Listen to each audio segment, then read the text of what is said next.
Ladies and gentlemen, Putin is preparing for war with NATO. And really, with all the mercenaries and contractors on the ground over there, technically they're already fighting. They really are. So I'm not surprised. And I know the US and these NATO countries are all behind it. And I really think, at some point in time, very soon, this war is going to get bigger, and what we're about to see ahead is going to be small potatoes with Ukraine compared to what's coming.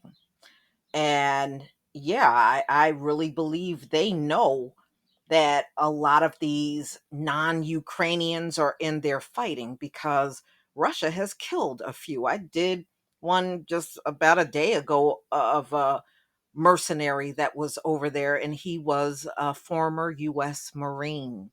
Trust me, there's many more over there. They're estimating that there are approximately 20,000 mercenaries over there fighting on the Ukraine side.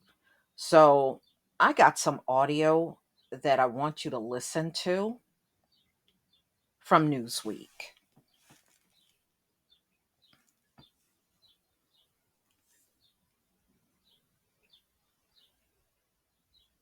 Just a quick word from our sponsor. Geico asks. Okay, when we get past Geico, they always got to throw this in. When you're trying to play audio, they always slip these ads in. So um, it's almost over. Okay, everybody.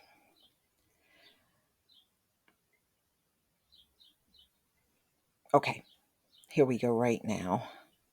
Give me a second. Here we go.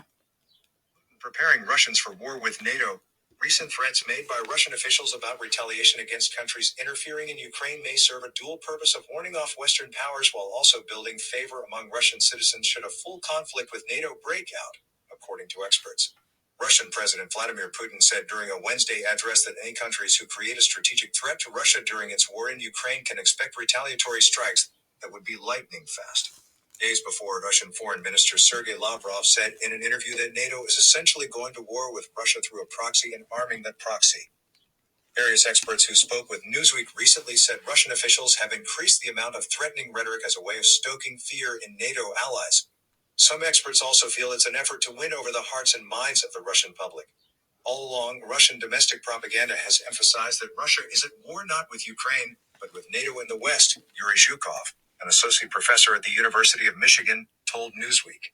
Behind every Ukrainian military success, in this narrative there is a NATO officer telling the Ukrainian where, when and whom to shoot.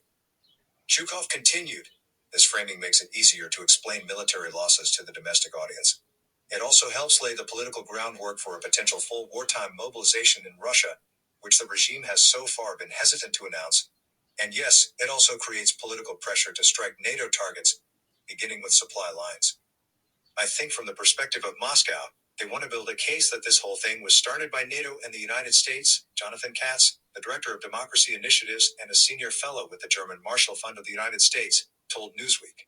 Katz added that he feels Putin is using the boogeyman of NATO, of the United States, to justify the actions that he is taking to the Russian domestic population. The Financial Times noted that when Putin brought up during his Wednesday speech having the tools we need for retaliatory strikes, the likes of which no one else can claim at this point, he could have been referring to a nuclear-capable intercontinental ballistic missile that Russia had recently tested. Reuters also reported that Lavrov alluded to the danger of nuclear war during his Monday talk with state media. President Joe Biden on Thursday talked about such threats coming from Russian officials, calling the rhetoric a sign of desperation that Russia is feeling about their abject failure. However, John Kirby, the press secretary for the Department of Defense, on Friday said these threats are taken seriously and should refrain from making incendiary remarks. It's completely irresponsible for a nuclear power to be saber-rattling like that and blustering on about the potential use of nuclear weapons of any kind, of any size, of any yield, Kirby said during a press briefing. He added, "We urge Russia to stop escalating the rhetoric with respect to nuclear weapons." Zhukov said if Western countries do brush off Putin's threats, the Russian leader may feel pressured into taking more decisive action. There's a general impression in Europe and the US that Russia's threats of retaliation are hollow, he said. I do think it's more than likely that Russia will eventually feel compelled to conduct some kinetic action against NATO countries, if only to make its threats of retaliation appear more credible. On Thursday, Russian missiles struck Kyiv moments after United Nations Secretary General Antonio Guterres reportedly finished a meeting with Ukrainian President Volodymyr Zelensky in the city. That attack, which occurred only 2 days after Guterres met with Putin in Moscow, also was meant as a statement, according to CAS. The strike on Kyiv was about sending messages to anyone that Russia is willing to take steps, including missile strikes, to deter partners of Ukraine from engaging and coming to Ukraine, Katz said. Newsweek reached out to the Russian Foreign Ministry for comment. Yeah, well, like I said, this thing is getting bigger. And so, like I said, I know they are fully aware. And during the time of the speech, they did, the Sergei Lavrov said during the interview that NATO is essentially going to war with Russia with a proxy and arming that proxy, which they are. I mean, living proof is the story I did the other day of that dead ex-Marine that went over there and got killed. So they know that these folks are coming in, and all of these NATO countries are sending these folks in, contractors, giving them contracts to go over there and get all involved with the fighting. And, this thing is only going to get worse. I don't see it getting better. I see it getting completely worse. And it's going to get to the point. I don't care what the US say, you're going to end up in this war, whether you like it or not. You're not going to get Putin out of there without a war. You're not going to sweet talk him out of Ukraine. Won't happen.